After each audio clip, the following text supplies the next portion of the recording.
Hey guys, what's going on? Kyle Edwards again. Come to you with a World Cup recap. Going to recap the two games from today.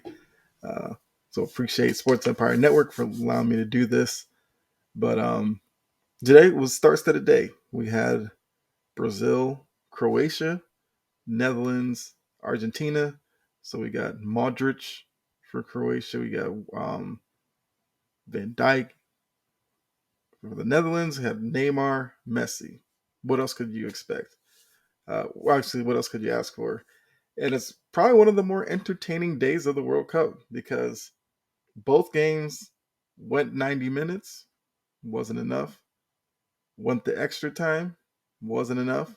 And we got penalty kicks in both games, and both games were edge of the seat. Every little you know shot in the penalty round was just that much intense. And I'll even give credit to Netherlands versus Argentina, which started off kind of slow, but once that game got going, I could probably say that was probably the better game of the two because that game had, you know, the energy, had the intensity, had the emotion. There was a lot of hard tackles. There was even at one point, the benches being cleared because of a tackle, and then Argentinian player like kicked the ball into the Netherlands bench. So they all came out. It was pretty good. World Cup had a really good day. But, as always, let's recap what happened and then I'll kind of let you know what's coming tomorrow because there are two more semifinal games tomorrow and there's even more starts tomorrow as well. So, like I said, the first game, Croatia versus Brazil, um, that game was scoreless through the first 90 and most of extra time. But uh, the very end of the first 15 minutes, Neymar had a brilliant goal where he uh, dribbled through the back line of Croatia, took it to his right foot, faked out the keeper, took one extra touch, and then roofed it. And at that point, it looked like Brazil was probably going to go through 1-0. Brazilian fans and all that, the stadium was rocking. But Croatia, there's no quit in them. And for those of you who may have thought that Brazil might have had an easy time with Croatia, they really didn't, because Croatia is very, very technical. They have Modric in the midfield who kind of controls a lot of the action, and Croatia was able to answer towards the end of the second 15 minutes. In the 117th minute, they got the equalizer, and then they went to penalty kicks, like I said, where Croatia was able to outlast Brazil. So that was definitely a shock to a lot of people, especially the Brazilian fans, and it's also, Neymar bowing out of a World Cup again, coming up short. I believe Brazil, I think since Neymar's been there, they like always lose to European sides in the World Cup. And then there was questions after the game whether or not Neymar, because I think he tied Pele's mark for Brazil goal scoring. And we know that Pele's been dealing with health issues recently. So I think the question came up about Neymar in 2026, and he's kind of put it out there that he's not sure if he'll play for Brazil again. I think that's probably more of, right after a game like this and the loss and the way it happened, his raw emotion was probably like, yeah, I don't know, but I have a feeling we'll probably see Neymar. I don't know, but we'll have to see in 4 years if he does decide to play for Brazil. But if not, I mean, it's been pretty good career for Brazil. I'm sure the fact that he hasn't won a World Cup trophy has got to be killing him inside. And for that reason, I find it hard to believe that he wouldn't give it one more shot. He's 30 right now, so he'd be, 34, 2026. Yeah, I'd bet we'd see him again. Um, Second game, like I said, Netherlands Argentina, game of the day, because I mean this game was heated, and I really thought like a legit fight was about to break out and punches were gonna get thrown and all that. But get to that in a little bit. So for this game, Messi did Messi stuff. He 35th minute, he took the ball to the right side, cut into the middle, and then sent a through ball to Molina, who put it in the back of the net. But it was a really, really great pass from Messi because by him going towards the middle, I think he forced the center back to move a little bit to the center back's right, which opened up just enough of a passing angle to get it to Molina, who, like I said, put it in the back of the net to give Argentina the 1-0 lead. Then Argentina in the second half, that was the only goal of the first half. Second half, Argentina was on the attack.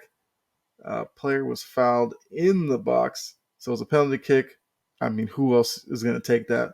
Messi steps up, cool, calm, and collected, puts in the back of the net. So now Argentina's up 2-0, 73rd minute. You're assuming, all right, yeah, Argentina's about to walk through to the semifinals or to the next round. Now, this Netherlands team, um, much like Croatia, I was one of those who believed that Netherlands could give Argentina a hard time because Netherlands, for their maybe lack of creativity offensively throughout this tournament, they've normally been stout defending, and then when they get a couple of opportunities to get on the break, that's where they score. So this one, down 2-0, they kind of had to go for it. And it was a Weghorst, I believe is how you pronounce it. It's like W, but pronounced with V. So Weghorst gets the scoring started for Netherlands in the 83rd minute off of a header on a cross into the box, I believe, which gives Netherlands momentum. So now it's just 2-1, 83rd minute. So they know they have 7 minutes of regular time. But like I said, at this point, I believe the brawl had happened. So we knew that there was going to be a bunch of extra time. And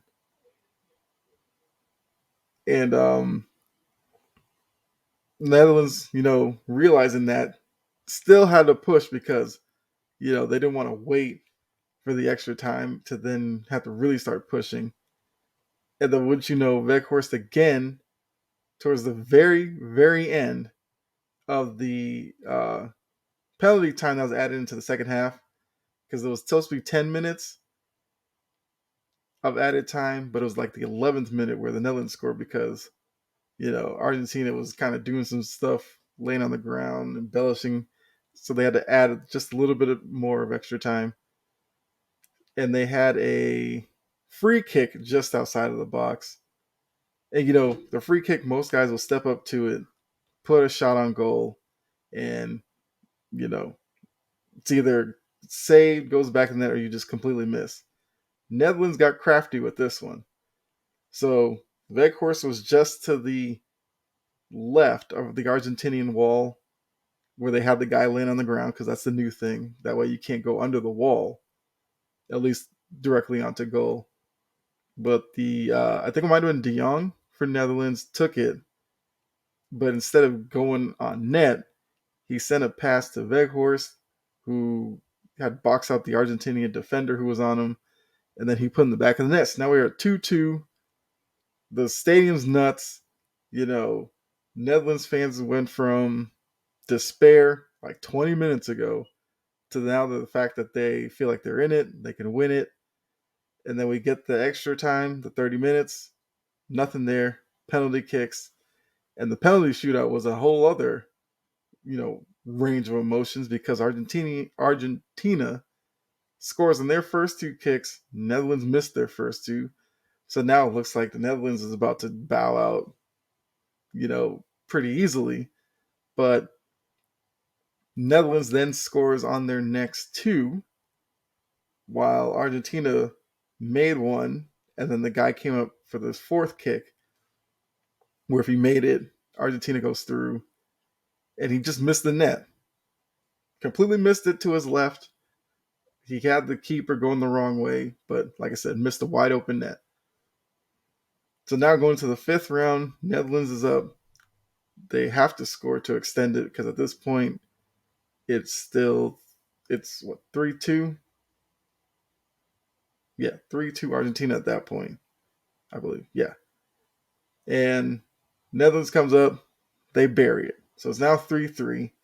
And the final kick for Argentina, you got to imagine the emotions going through him, where Argentina went up 2-0, then it was 2-2, then 3-2, and Argentina just missed a kick that could have won it. So now all eyes are on him, but he stepped up, buried it, and that was the game.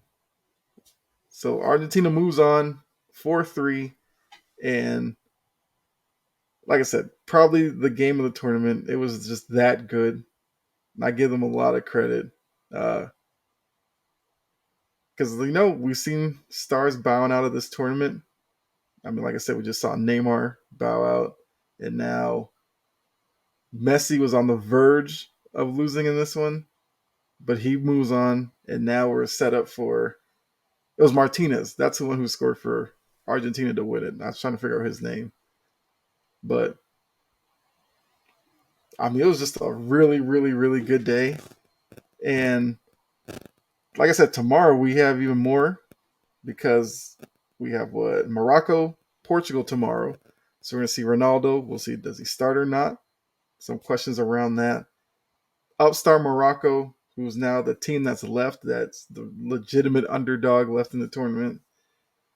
And then we have England, France is probably the matchup of the day for tomorrow. So, yeah, today was interesting. We had one upset in Croatia, knocking out probably the tournament favorite Brazil. And we had probably the best game of the tournament so far, Netherlands, Argentina. But once again, thanks to Sports Empire Network for allowing me to do this recap. Hopefully, you're still tuning in because it's still been really good soccer. And I'm excited to see how this all plays out, who ends up in the final. I have no idea at this point because we could easily see Morocco win tomorrow and who knows, make a run to the finals. I mean, it'd be really shocking, but who knows? But yeah, so appreciate you tuning in. And you guys know what to do. Make sure you subscribe to Sports Empire Network. And I will be back, I guess, tomorrow to recap the last two games of the semifinals. Hopefully, we get two great games tomorrow, like we did today. But you guys enjoy your day, and I'll catch you later.